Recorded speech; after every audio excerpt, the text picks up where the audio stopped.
This is Reed Dixon at Curious Tendril, and this is a letter to educators titled To Those Who Don't Want to Use AI.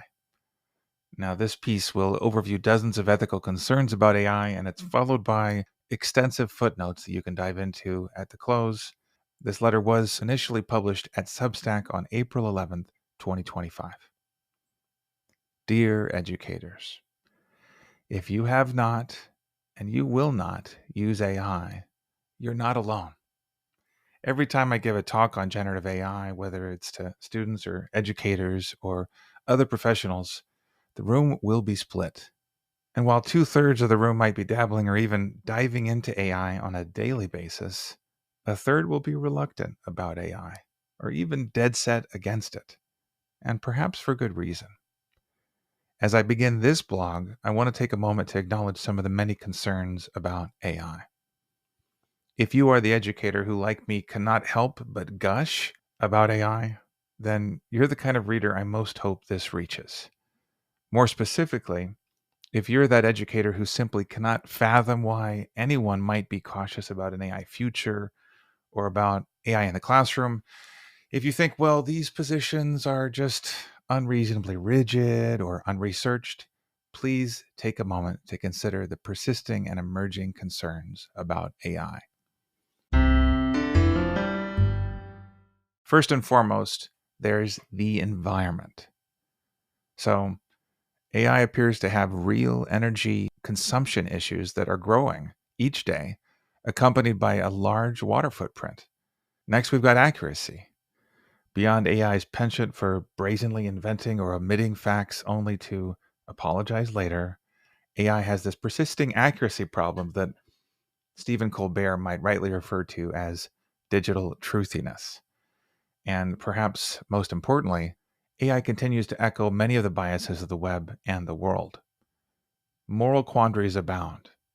Clearly, digital innovation is not neutral in the age of AI, and when it comes to that list of concerns, we have only scratched the surface.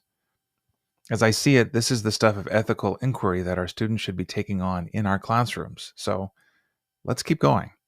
How about an old-fashioned run-on sentence that tries to reflect the full scope of all that's emerging?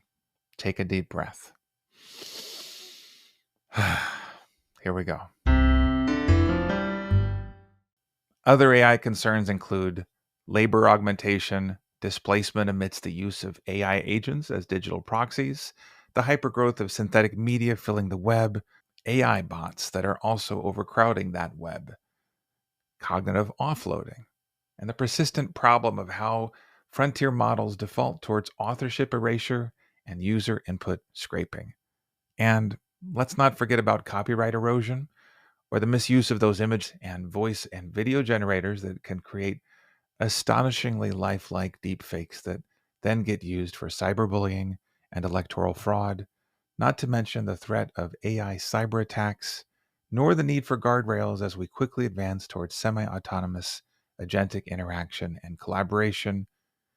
And what about the slew of AI-led wrongful arrests across America that seems to have gotten zero press, or the quiet militarization of AI? Last but not least, let's not forget the plausible specter of artificial superintelligence, or ASI, in our lifetimes.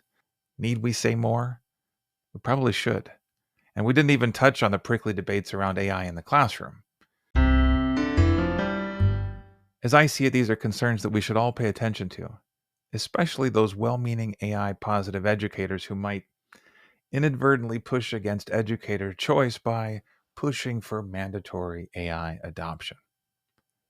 And to any readers who don't want AI in the classroom, I hear you completely. You deserve to be heard and to have a safe space at your school to share your thoughts and to have choices about AI in the classroom. As you finish this post, regardless of where you stand, I want to hear from you. How do you lean when it comes to student use of AI in schools? Whether you avoid AI or you dive right in, be it on your own or with your students, I'm eager to learn more about your experiences. Whether you're working in K-12 schools or higher education or workplace learning and development, which is L&D, I hope you will leave a comment to extend the discussion. Finally, and this may come as a surprise to you, In my letters to come, I will make the pedagogical case for why educators might nonetheless want to dive in and start playing with AI today. Stay tuned, and warm regards. For a deeper dive into the aforementioned AI critiques, please see my extended footnotes, all 20 of them. This was post number 4 at Curious Tendril. If anything sparked your interest, please like the post, leave a comment, share it forward. Up next at Curious Tendril will be another letter to educators titled, Are Your Students Using AI?, which walks through all the data on K-12 and college student use of AI. Stay tuned and stay curious.